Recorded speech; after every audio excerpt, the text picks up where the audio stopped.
नमस्कार, मैं रचना शर्मा चढ़ती कला टाइम टीवी देख रहे सभी दर्शकों का स्वागत करती हूं। आप देख रहे हैं हरियाणा के समाचारों की शुरुआत से पहले एक नजर आज के मुख्य सुर्खियों पर।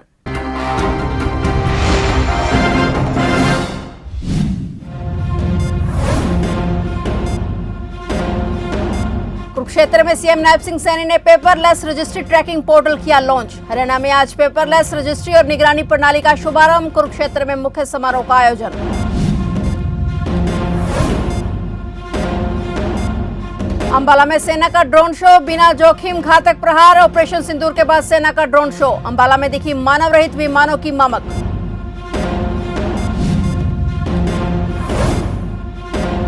हरियाणा पलवल से पकड़ा गया पाकिस्तानी जासूस, सेना की गोपनीय जानकारी भेजता था पाक उच्चायोग। आरोपी के मोबाइल में मिले सबूत, पाकिस्तान उच्चायोग से साझा करता था संवेदनशील जानकारी।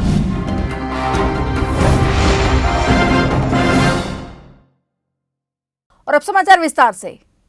हरियाणा सरकार ने आज से पूरे प्रदेश में पेपरलेस रजिस्ट्री और निगरानी प्रणाली और व्हाट्सएप चैटबॉट सेवा की ऐतिहासिक शुरुआत कर दी है। इस डिजिटल पहल का मकसद जमीन जायदाद की रजिस्ट्री और राजस्व से जुड़ी सभी सेवाओं की पूरी तरह से कागज रहित और पारदर्शी बनाना है। मुख्य समारोह कुरुक्षेत्र के लाडवा उपमंडल में किया गया, जहां मुख्यमंत्री नायब सिंह सैनी मुख्य अतिथि के तौर पर मौजूद रहे। मुख्यमंत्री नायब सैनी ने कहा कि पेपरलेस रजिस्ट्री में जमीन जायदाद की रजिस्ट्री के लिए बार बार तहसील या उप रजिस्ट्रार कार्यालय के चक्कर नहीं लगाने पड़ेंगे। नागरिक अपने सभी दस्तावेज पहले ही ऑनलाइन अपलोड और सत्यापित करा सकेंगे। रजिस्ट्री वाले दिन केवल मूल कागज लेकर दफ्तर में एक बार आना होगा, जहां बायोमेट्रिक और हस्ताक्षर की औपचारिकता पूरी होगी। व्हाट्सएप चैटबॉट से आवेदन की स्थिति, फीस और शिकायत दर्ज कराने की सुविधा मिलेगी। इससे समय, मेहनत और बिचौलियों पर होने वाला खर्च बचेगा और रिकॉर्ड सीधे डिजिटल स्वरूप में सुरक्षित रहेगा। उन्होंने कहा कि यह शुभारंभ हरियाणा को डिजिटल गवर्नेंस की नई ऊंचाइयों पर ले जाएगा। यह राज्यव्यापी कार्यक्रम हरियाणा को देश के उन चुनिंदा राज्यों में शामिल करेगा जहां पेपरलेस रजिस्ट्री और रियल टाइम शिकायत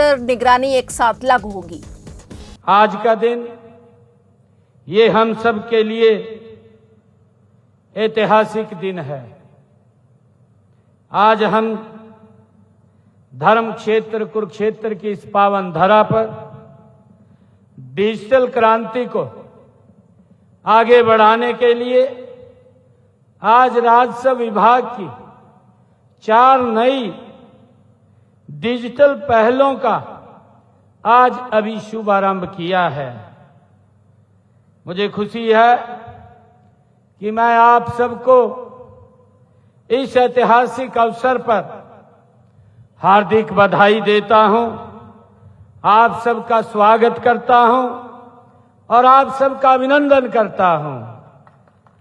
मित्रों, आप सब जानते हैं पूरे देश में 17 सितंबर से लेकर के 2 अक्टूबर तक विशेष कार्यक्रम पूरे देश में आयोजित हो रहे हैं और इसी कड़ी में हरियाणा प्रदेश में भी हर रोज लोगों की सुविधा के लिए कोई ना कोई नई योजना या लोगों तक लाभ पहुंचाने के लिए योजनाओं का लाभ उन तक पहुंचाया जा रहा है।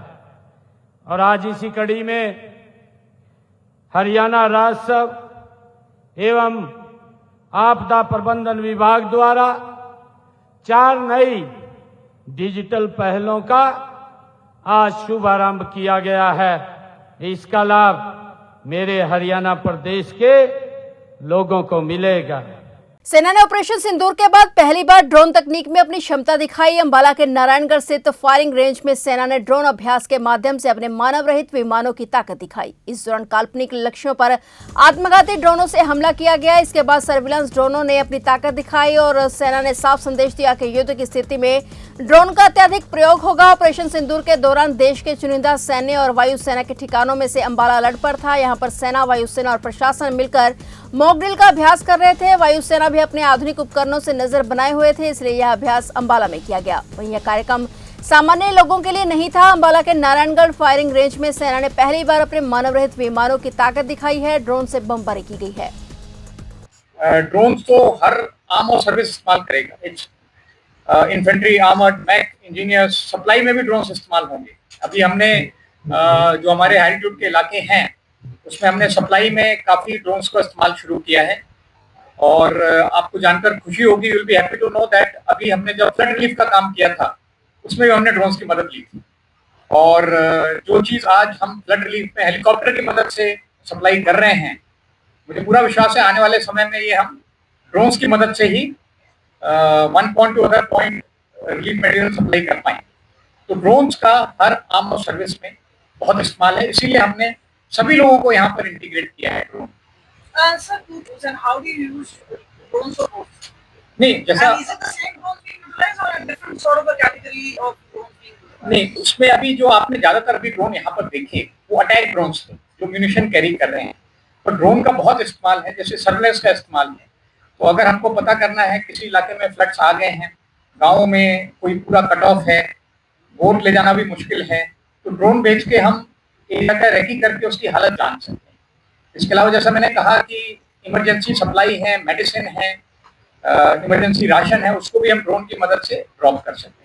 केंद्रीय जांच एजेंसियों से मिली गुप्त सूचना के आधार पर अपराध जांच शाखा सीआईए पुलिस ने जासूसी करने के आरोप में एक युवक को गिरफ्तार किया है। आरोपी की पहचान आलीमेव गांव निवासी 35 वर्षीय तौफीक के रूप में हुई है। आरोपी के खिलाफ देशद्रोह समेत कई धाराओं में शहर थाना में केस दर्ज किया गया है। गिरफ्तारी की पुष्टि सीआईए प्रभारी पीएसआई दीपक ने की है और युवक पर भारतीय सेना गतिविधियों से जुड़े गोपनीय जानकारी पाकिस्तान उच्चायोग को भेजने का आरोप लगा है। जांच एजेंसियों के अनुसार तौफीक भारतीय सेना की गतिविधियों और रक्षा तैयारियों से जुड़ी संवेदनशील जानकारियां व्हाट्सएप के जरिए साझा करता था। संवेदनशील जानकारी दिल्ली स्थित पाकिस्तान उच्चायोग में तैनात एक कर्मचारी को भेजता था। पुलिस ने आरोपी के मोबाइल से देशद्रोह से जुड़े कई सबूत भी बरामद किए हैं। सीआईए को मिली जानकारी के मुताबिक आरोपी तौफीक साल 2022 में अपने रिश्तेदारों से मिलने पाकिस्तान गया था और इसी दौरान उसकी मुलाकात पाकिस्तान दूतावास में कार्यरत एक कर्मचारी से हुई थी और इसके बाद दोनों व्हाट्सएप पर लगातार बातचीत करने लगे। तौफीक पिछले लंबे समय से सैन्य जानकारी भेज रहा था और इसके साथ ही लोगों को पाकिस्तान भेजने के लिए वीजा लगवाने का काम भी करता था। उसने कई लोगों का वीजा लगवाकर उन्हें पाकिस्तान भेजने की बात भी स्वीकार की है। वहीं प्रशासन ने प्रदेश के कई जिलों में खुफिया एजेंसियों की सतर्कता और बढ़ा दी है।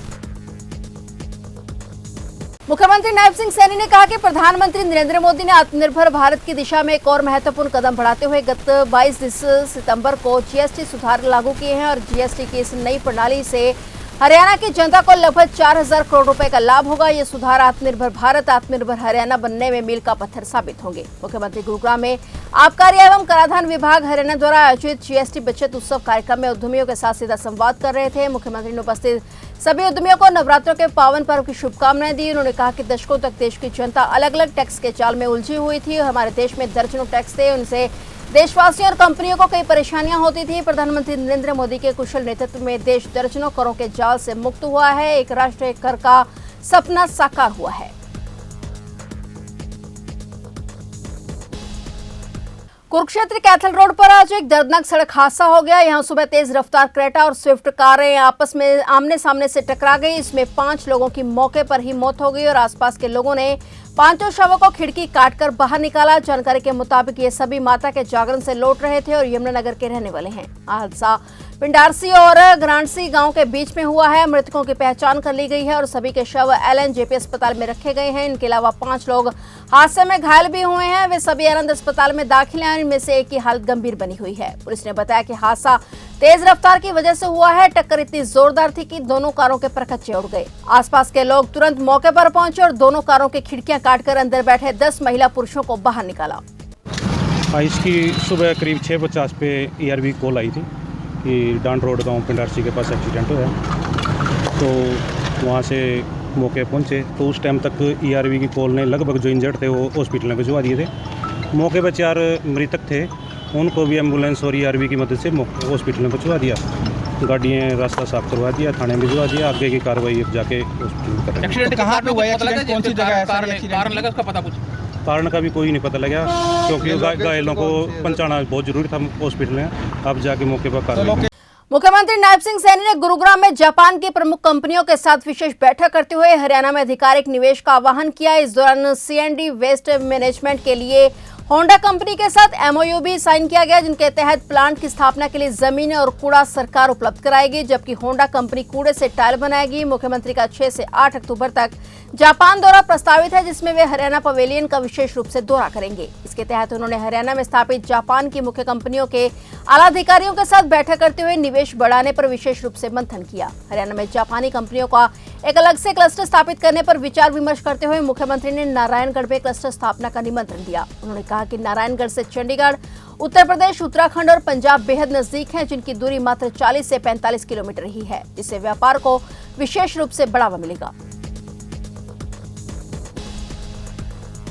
मुख्यमंत्री नायब सिंह सैनी ने गुरुग्राम से ऐतिहासिक पहल कर श्रमिकों की गरिमा, सुरक्षा और कल्याण सुनिश्चित करते हुए उन्हें सरकार की ओर से हर संभव सहयोग दिए जाने का विश्वास दिलाया। मुख्यमंत्री ने श्रमिक हितों को ध्यान में रखते हुए करोड़ों रुपए की विकास योजनाओं का पिटारा खोलते हुए श्रमिकों के राष्ट्र और राज्य के विकास में योगदान पर बल दिया। गुरुग्राम विश्वविद्यालय ऑडिटोरियम में श्रम विभाग की ओर से आयोजित श्रमिक सम्मान एवं जागरूकता समारोह में मुख्यमंत्री सैनी ने हरियाणा श्रम कल्याण बोर्ड के अंतर्गत 37,000 से अधिक लाभार्थियों के बैंक खातों में 26 करोड़ रुपए से अधिक की राशि सीधे ट्रांसफर की। श्रम कल्याण योजनाओं का लाभ प्राप्त करने के लिए मुख्यमंत्री नायब सैनी ने श्रमिक साथी मोबाइल ऐप लॉन्च की। उन्होंने कहा कि यह ऐप श्रमिकों के लिए वन स्टॉप डिजिटल प्लेटफॉर्म होगा, जो आसान पंजीकरण, आवेदन, ट्रैकिंग और योजनाओं की जानकारी व शिकायत निवारण की सुविधा देगा। सीएम सैनी ने घोषणा की कि प्रदेश में 5 नए श्रम न्यायालय सोनीपत, गुरुग्राम, सोना, पलवल और बावल में स्थापित किए जाएंगे और साथ ही ऑनलाइन ई कोर्ट व्यवस्था लागू की जाएगी, जिससे श्रमिक विवादों का शीघ्र और सुलभ निपटारा किया जा सके। मुख्यमंत्री श्रमिक कौशल विकास योजना की भी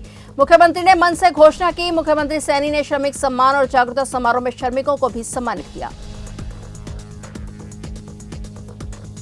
हरियाणा की जेलें वर्तमान में अपनी निर्धारित क्षमता से कहीं अधिक कैदियों को संभाल रही हैं। राज्य की 20 जेलों में कुल क्षमता 22,837 कैदियों की है, जबकि 1 जुलाई 2025 तक इनमें 27,230 कैदी बंद थे, यानी जेलों में 4,394 कैदियों की अधिक भीड़ है। यह स्थिति जेल प्रशासन के लिए एक बड़ी चुनौती पेश करती है। हालांकि डीजी जेल का कार्यभार संभाल रहे आईपीएस अधिकारी आलोक राय का कहना है कि इस बढ़ी हुई संख्या के बावजूद कैदियों के लिए पर्याप्त व्यवस्था उपलब्ध है। सरकार जेलों में बंद कैदियों के पुनर्वास के लिए कौशल विकास कार्यक्रमों को प्राथमिकता दे रही है। करेक्शन कंपाउंड्स के पहले चरण को शुरू करने की मंजूरी मिल चुकी है और इसका निर्माण कार्य प्रगति पर है। इन पहलों के तहत ही 686 कैदियों को कौशल विकास और औद्योगिक प्रशिक्षण विभाग की मदद से विभिन्न कोर्स कराए जा रहे हैं। अंबाला, पानीपत, करनाल, फरीदाबाद और गुरुग्राम की जेलों में भी जल्दी यह प्रशिक्षण कार्यक्रम शुरू किए जाएंगे। पॉलिटेक्निक के माध्यम से दीर्घकालिक डिप्लोमा और कोर्स शुरू करने के भी प्रस्ताव भेजा गया है। इन पहलों का उद्देश्य कैदियों को जेल से रिहा होने के बाद बेहतर रोजगार के अवसर प्रदान करना है, ताकि वे समाज की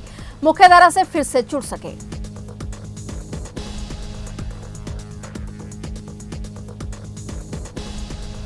यमुनानगर से रादौर तक इलेक्ट्रिक बस की शुरुआत हो गई है। हरियाणा के कृषि मंत्री श्याम सिंह राणा भाजपा कार्यकर्ताओं के साथ रादौर से यमुनानगर तक इलेक्ट्रिक बस में सफर करने पहुंचे। उन्होंने कहा कि इलेक्ट्रिक बस चलाए जाने से पर्यावरण शुद्ध होगा और इसी उद्देश्य के तहत 2047 के विकसित भारत की एक और कदम रूप में इलेक्ट्रिक बसों की शुरुआत की गई है। और कृषि मंत्री ने बताया कि सामान्य बसों में गर्मी रहती है और वातावरण अस्वच्छ हो जाता है, जबकि इस इलेक्ट्रिक बस में आरामदायक और स्वास्थ्य वातावरण मिलता है। यह विकसित भारत की तस्वीर है। यह पर्यावरण संरक्षण को ध्यान में रखते हुए इलेक्ट्रिक बसें चलाई जा रही हैं। उन्होंने कहा कि निश्चय ही अब रादौर की जनता को यमुनानगर जाने के लिए परेशानियों का सामना नहीं करना पड़ेगा। लोग इसकी काफी समय से मांग देख रहे थे। मंत्री श्याम सिंह राणा ने यह भी बताया कि हरियाणा अनाज मंडियों में धान की खरीद लगातार जारी है और इस बार धान की खरीद 1 सप्ताह पहले शुरू की गई है। उन्होंने ये भी कहा कि हरियाणा के किसान जागरूक हैं और पराली जलाने की घटनाएं सामने नहीं आएंगी।